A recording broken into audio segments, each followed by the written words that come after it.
Boa tarde, a paz do Eterno seja com todos. Eu estou passando aqui rapidamente para acertar a live que eu comecei a fazer e acabou, o meu telefone deu um problema aí, deu uma pane e não deu certo. Então eu estou refazendo a live para que haja um entendimento melhor. Bom, a questão é a seguinte, as pessoas têm me perguntado muito algumas coisas. Principalmente a rapaziada que gosta da pregação, os mensageiros, são diáconos, são obreiros, alguns pastores também, me fazem basicamente duas perguntas. Por que existem tantas traduções da Bíblia? E por que é que cada um interpreta a Bíblia do seu jeito? Bom, eu quero dizer o seguinte, isso é uma coisa que, para responder essas duas perguntas, nós precisamos primeiro falar a respeito de um assunto chamado distanciamentos da interpretação. Ou seja, em teologia é um assunto sobre abismos da interpretação.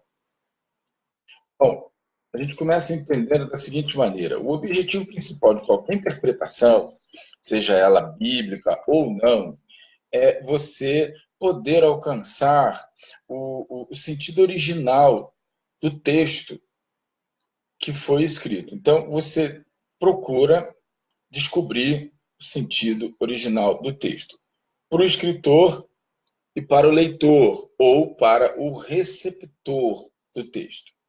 Então, no caso da Bíblia, isso também se aplica.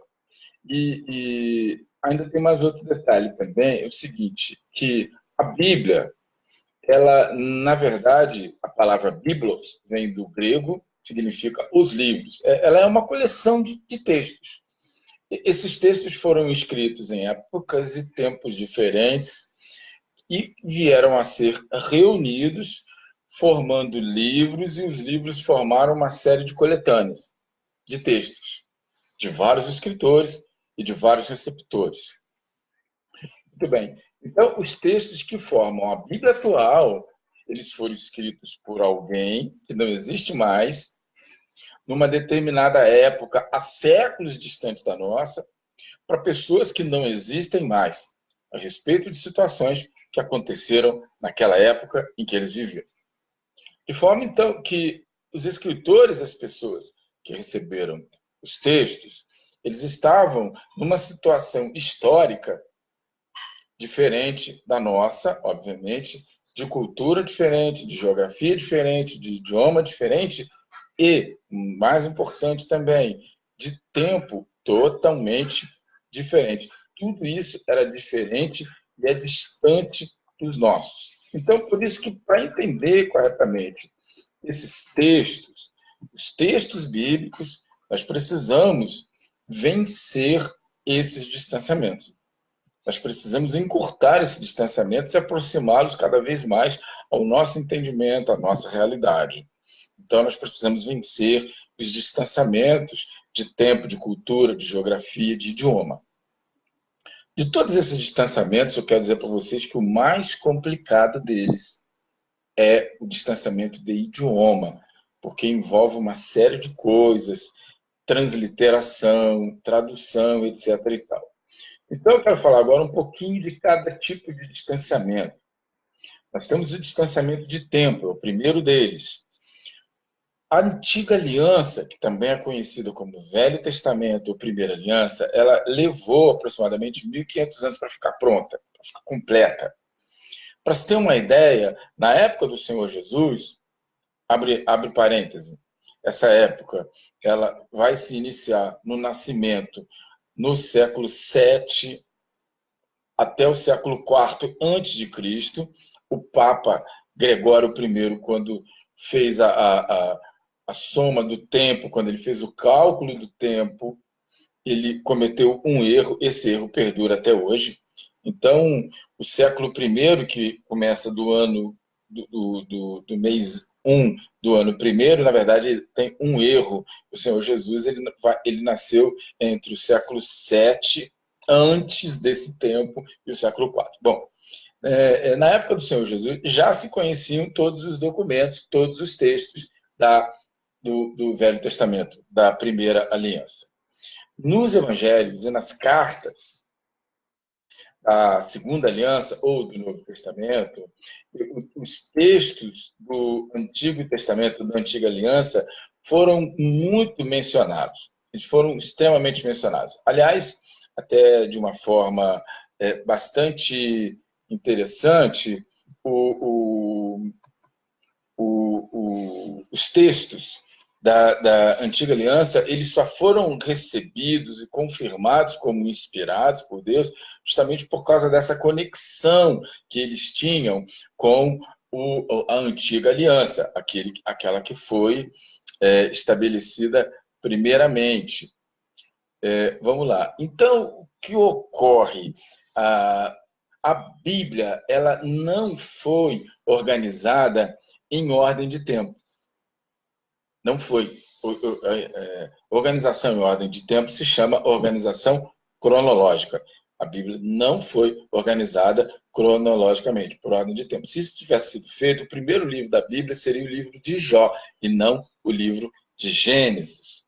Com relação à Nova Aliança, ou Novo Testamento, ela foi totalmente escrita num espaço de mais ou menos 60 anos, depois da morte do Senhor Jesus. Quando que aconteceu a morte do Senhor Jesus, pastor Rodeni? Ela aconteceu no ano 30 do primeiro século. Daí não tem dúvida. Ano 30 do primeiro século. Então, dos evangelhos até o livro do Apocalipse, tudo ficou pronto num espaço de 60 anos. Ou seja, o Novo Testamento ficou acabado, escrito e não definido até o ano 96 do primeiro século. Bom, então vamos fazer uma continha básica de matemática. Vamos lá. Um século são 100 anos.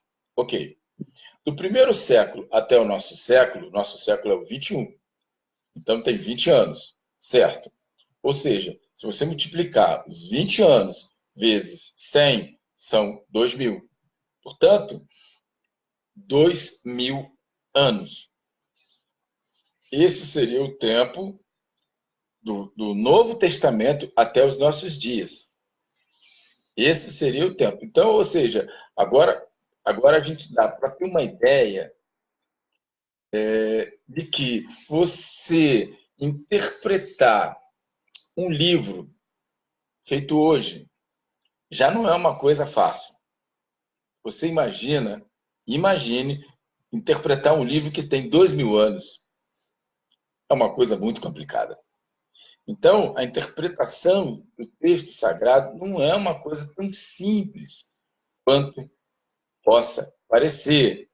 Uma coisa é você falar aquilo que vai na sua mente. Todo mundo tem uma opinião. O homem, o ser humano, é um ser pensante. Ele tem uma opinião a respeito de tudo. Então, você falar aquilo que passa na sua mente a respeito do texto bíblico é uma coisa. Você pregar, você interpretar o texto bíblico é outra coisa completamente diferente. Nós não podemos misturar as coisas. Então, quando se pergunta por que todo mundo tem uma opinião ou tem uma interpretação diferente do texto bíblico? Não, ele tem uma ideia, ele tem um sentimento, ele tem um pensamento. Agora, interpretar o texto, você ir no texto, aí você precisa, então, vencer esses distanciamentos de interpretação. Bom, o segundo distanciamento é o distanciamento cultural. É muito importante você conhecer os costumes daquela época, você conhecer a cultura daquela época. Por quê? Porque tudo que foi escrito na Bíblia rigorosamente está relacionado a costumes, está relacionado à cultura dos povos, das pessoas, no momento em que o texto foi escrito.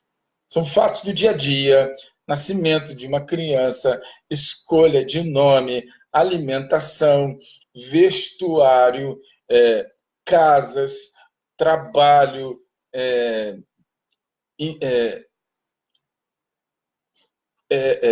cerimônia fúnebre, enterro, construção de lavoura, tudo isso tem a ver. Casamento, tudo isso são coisas que envolvem conhecimento de costumes. Então, para você ter uma ideia aqui, vou dar um exemplo. A intenção dessa live é não me aprofundar, não aprofundar. Então, eu quero só trazer para vocês uma ideia. As festas de casamento duravam 7 dias. Não era uma cerimônia religiosa, feita por um sacerdote, aquela coisa toda. Não. E olha que naquela época tinha sacerdote, tinha o templo, tinha tudo.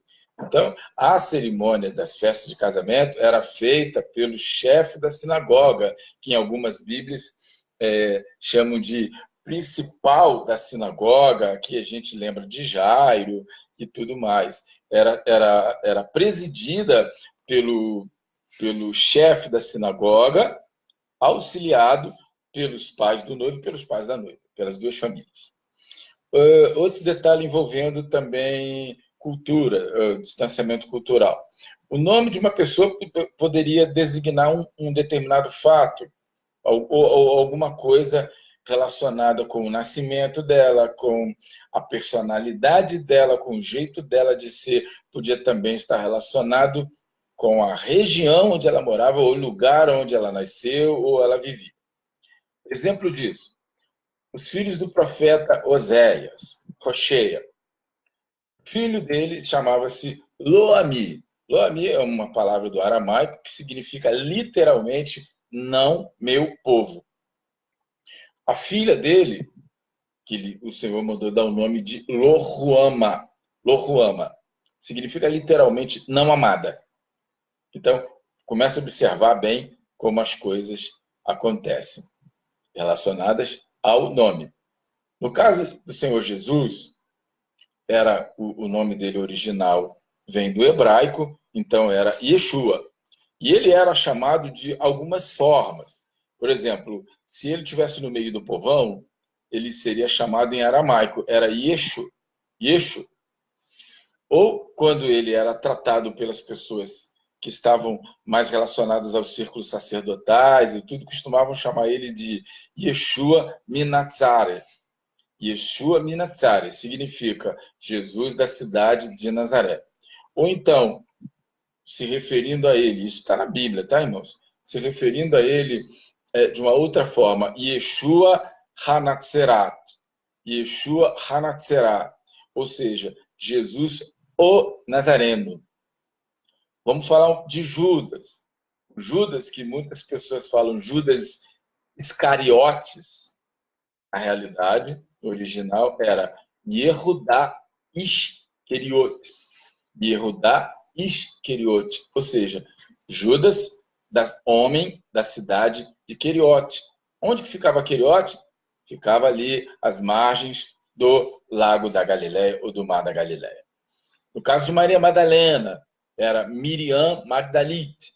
Miriam Magdalite, ou seja, Maria da cidade de Magdala. Magdala também era próxima de Queriote, era próxima de Cafarnaum, era próxima de Betsaída, enfim, ficava ali também às margens do Lago da Galileia. Muito bem, vamos lá. Eu vou falar agora do distanciamento geográfico. É muito importante você conhecer a geografia bíblica. É muito importante. Outro dia eu fiz uma live aqui só em cima da região da Galileia, mais especificamente do Lago da Galileia. Muitos irmãos me cumprimentaram, muitos irmãos me agradeceram porque receberam uma bênção com essa live. Por quê? Porque eles não faziam noção do que era a Galileia. Tem muita gente que pensa que Galileia é uma cidade. Não é. Galileia é uma região de Israel. Uma região. E, aliás, uma região muito montanhosa. Então, quando chega, eu costumo equiparar o Lago da Galileia como uma bacia. A região da Galileia é toda montanhosa. Quando chega na área do lago, ela faz igual uma bacia, ela desce. Então faz igual uma bacia. e aí acontecem alguns fenômenos de tempo, muita tempestade, muita ventania. Por quê? Porque as correntes de ar, quando descem a bacia, descem para o fundo da bacia, elas ganham velocidade e ganham mais força. Bom, em relação a Jerusalém, Jerusalém ela está situada entre três montes. Parece que forma um triângulo. Você tem aqui o Monte Moriá, você tem aqui do lado o Monte de Sião, e você tem do lado do Moriá, você tem o Monte das Oliveiras. Então é uma região, três montes. Jerusalém fica no alto do Monte de Sião. Ela foi construída ali pelos jebuseus. Jerusalém se chamava Jebus. E, na realidade, quando você fala Jerusalém em hebraico, você fala Yerushalayim. Yerushalayim. Então, você começa a entender a semelhança e você começa a entender a procedência dos nomes.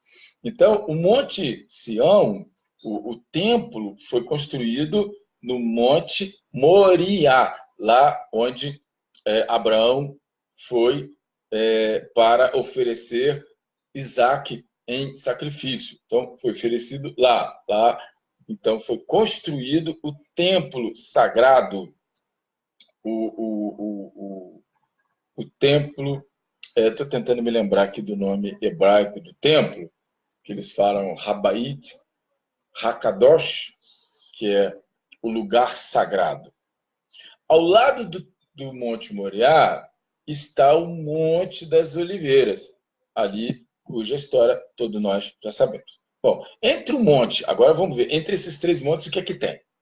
Tem alguns vales. Ok, então vamos lá. Ao lado do Monte Moriá fica o Monte das Oliveiras, como eu disse, mas entre o Moriá e as Oliveiras tem um vale. Esse vale é chamado Vale do Cedron, ou Redron, ou Quedron. Entre o Monte de Sião e o Moriá, eu falei entre Moriá e Oliveiras, fica o Vale de Cedron.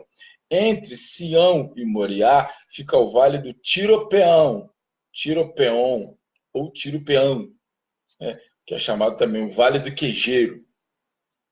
E entre o Monte Sião e o Monte das Oliveiras fica o Vale de Rinom, ou o Vale dos Filhos de Rinom. Cada um desses lugares tem uma história.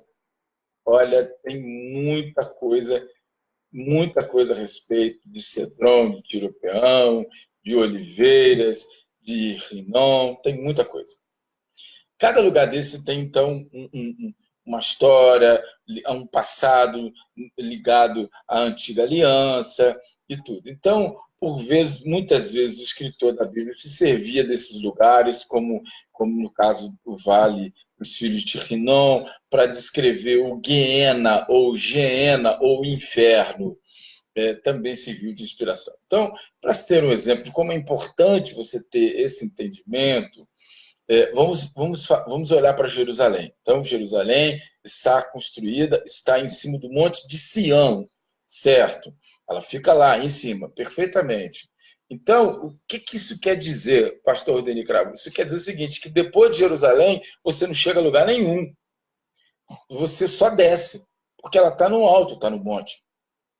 Portanto, os dois discípulos que iam no caminho de Emaús, essa passagem que está escrita, relatada em Lucas 24, capítulo 24, de 13 a 35, na verdade, eles estavam descendo. Por quê? Depois de Jerusalém, não se sobe para lugar nenhum, você só desce, porque Jerusalém está no alto do Monte de Sião. Então, depois de Jerusalém, você só chega a algum lugar descendo. Quero falar agora sobre distanciamento de escrita ou distanciamento literário.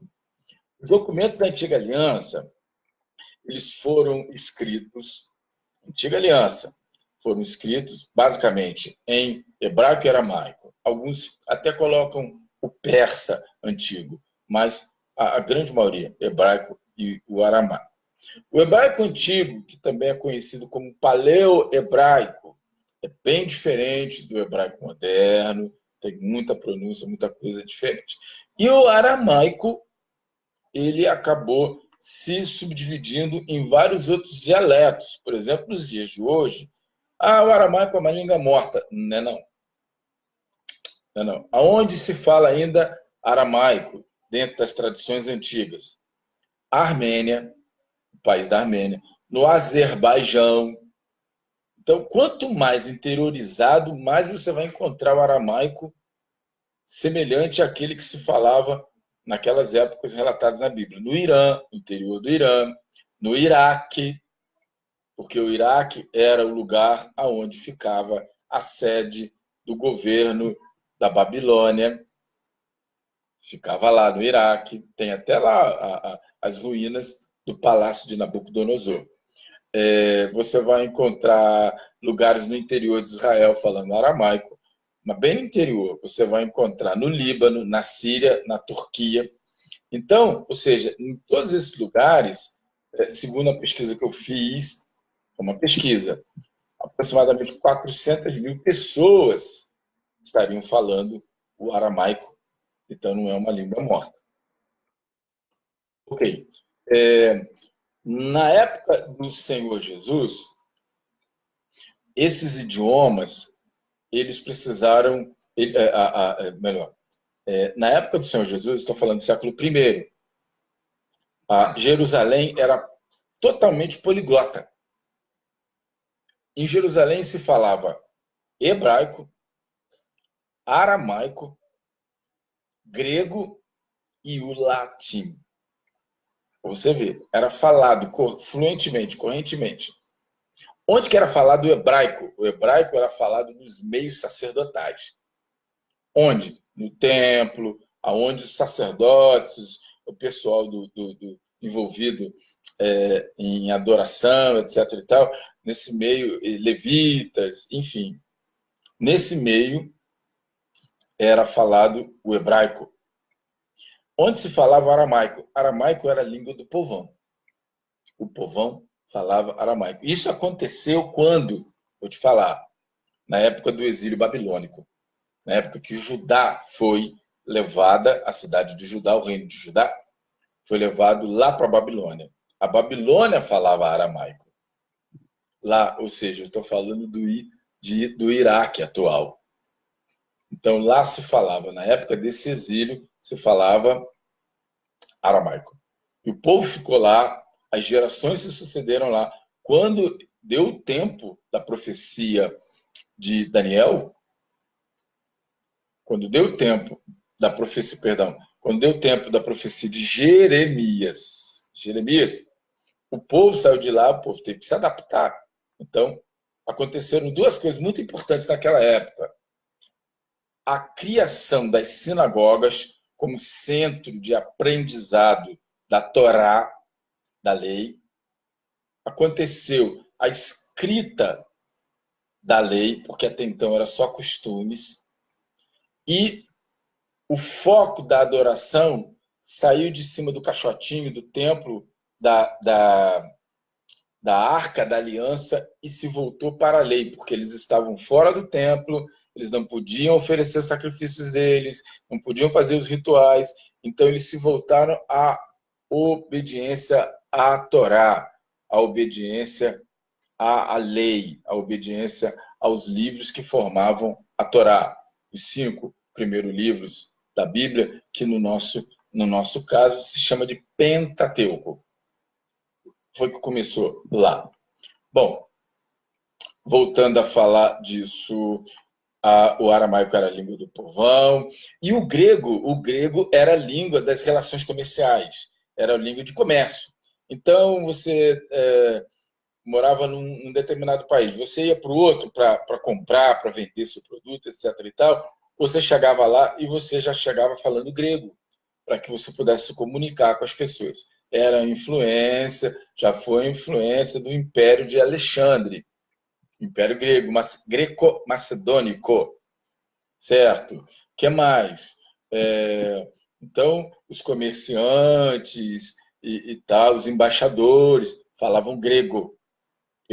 E tinha muita raça de judeu, quando eles foram para o exílio babilônico, muitos ficaram por lá e muitos outros se espalharam, tiveram outras diásporas e tinha muita gente que era de origem judaica, melhor dizendo, era de origem israelita.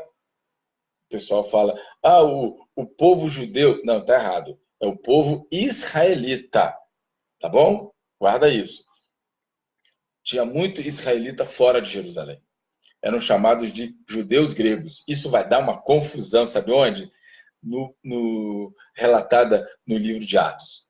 Principalmente, lê o capítulo 6, que você vai ver o buzuzum que estava dando entre os judeus hebreus, que eram aqueles israelitas que nasceram e viveram o tempo todo dentro de Jerusalém, de Israel, e os judeus gregos, que eram os israelitas de fora de Jerusalém.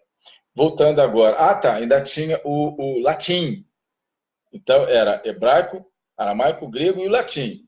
Mas latim também, pastor?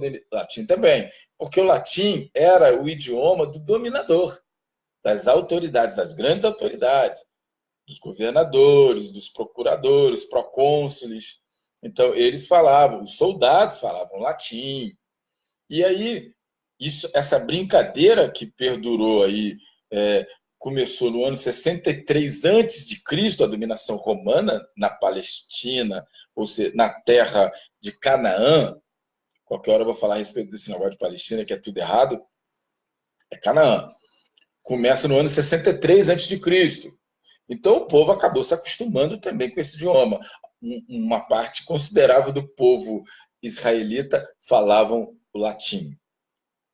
E não era incomum que um israelita conhecesse e falasse o latim. Bom, mas vamos lá.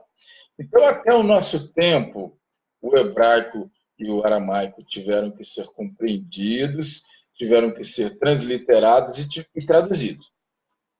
A melhor forma de você trazer os textos sagrados antigos para a nossa época ainda é a transliteração. O que é a transliteração? É você passar o texto palavra por palavra, sílaba por sílaba para o outro idioma. Isso se chama transliterar, literes, ou seja, levar através da letra. Transliterar. E traduzir. Traduzir é que é o perigoso. É quando a pessoa lê, entende, porém, ele vem querer dar um sentido que se adapte mais à realidade que é vivida atualmente. E aí não existe compromisso com o verdadeiro sentido do texto. Isso é muito perigoso. Bom, um exemplo dessa questão relacionada a distanciamento de escrita tem a ver com essa questão de trazer os textos sagrados para o nosso idioma. Então, inicialmente, como eles queriam que os textos sagrados não ficassem só ali, porque a ordem do Senhor Jesus era que levasse o evangelho a todas as nações, a todas as pessoas do mundo inteiro, então eles deram um jeito de começar a passar o texto para o grego. E o grego falado da época era o grego comum, grego vulgar ou grego koiné. É um grego que também já não existe mais. A pronúncia desse grego se perdeu com o tempo. Então, o que se fala atualmente, o que se compreende do grego que nós temos nos pergaminhos mais antigos, é por aproximação. Então, ninguém tem mais a certeza da pronúncia, como também o hebraico antigo, muita coisa se perdeu. Exemplo disso, o nome de Yahvé, o nome original, Yud, Re, Vav, Re, que eram as sílabas que formavam, as consoantes que formavam o nome do Eterno. Também essa pronúncia se perdeu também. Então, o que acontece? Isso aí, essa passagem, essa transliteração, essa passagem para outro idioma, para outro alfabeto, vai gerar problemas que vão nos afetar até hoje. Essa passagem dos textos de hebraico e aramaico para o grego comum vão gerar problemas. Por quê? Porque do grego foi passado para o latim, e do latim é que vai chegar no nosso tempo. O exemplo disso acontece com o nome Jesus. O nome Jesus não é Jesus, era Yeshua. Quando vão passar esse nome para o grego, ele deixa de ser Yeshua e passa a ser Jesus. Jesus. Jesus, ele era chamado em hebraico de Yeshua, que era o antigo Yehoshua. Então, ele é chamado de Yeshua. E quando ele era chamado em aramaico, era Yeshu. Yeshu. O aramaico tinha uma característica do aramaico, era que as palavras eram mais abreviadas. Mais abreviadas. Por exemplo, Pai Nosso, em hebraico, é Avnu. Pai Nosso, em hebraico. Avnu. Pai Nosso, em aramaico. Avum. Você vê que diferença. Como é que é? Então, quando eles passam o nome Yeshua para o grego, é Jesus. Jesus, ou Yesu. Certo? E do grego para o latim, como não existia a letra J, eles transformaram o iota grego de Yesu em J. Aconteceu isso com o idioma. Daí, de Yesu, Jesus para Jesus. Daí, então, essa diferença do nome do Senhor Jesus. Mas vamos lá. Os textos e as cartas do Novo Testamento também foram escritos em grego, porque eu expliquei, era o idioma comercial, à exceção para o Evangelho de Marcos, que se diz, segundo alguns escritores que viveram bem perto dessa época onde foi escrito, que ele foi escrito originalmente no idioma hebreu. Quem fala isso é aquele nosso amigo, aquele escritor, deixa eu lembrar o nome aqui. Esqueci, daqui a pouco eu lembro o nome do escritor. Então, ele vai falar a esse respeito. Vamos lá aqui. Israel, na época do Senhor Jesus, era mais Israel poliglota, etc. Agora eu quero falar um pouco acerca de tudo isso que eu disse aqui, acerca dessas questões. Principalmente o pessoal que é pregador, etc, etc e tal. Na época, existia já uma coletânea de textos da Antiga Aliança, conforme eu falei, que levou 1.500 anos para ficar completa. Na época do Senhor Jesus, isso até bem antes, já se tinha a chamada Bíblia da época, que era a tal da Septuaginta, ou a versão dos 70 anciãos e tudo, que foi escrita totalmente em grego. Então, para fechar aqui essa live, pregar a mensagem do Evangelho não é tão fácil assim como diz, vocês já estão vendo. Então, você precisa saber sobre o que você está falando. Agora, para isso, você precisa conhecer direito o texto bíblico. Você tem que conhecer ele. Uma coisa é você falar do texto bíblico, conforme eu disse aqui. Todo mundo tem uma opinião sobre tudo. Sobre tudo. Todo mundo tem uma ideia, um pensar, uma crítica. Cada um pode falar o que quiser. Agora, outra coisa é você interpretar o texto bíblico. Aí não tem para onde correr e é hora que muita gente faz bobagem, porque quando você depara com alguém que trabalha em cima do texto dessa maneira, então você detecta logo os erros, os equívocos e as ignorâncias. Então, outra coisa é você interpretar o texto bíblico, aí a coisa fica complicada. Então, o ato de pregar, na verdade, ele vai envolver essas duas coisas, a interpretação e a opinião. Então, primeiro você interpreta o texto bíblico, você colhe o máximo de informações básicas que você tiver sobre o texto bíblico. Essas informações que eu estou falando são justamente os pontos de distanciamento que você tem que superar.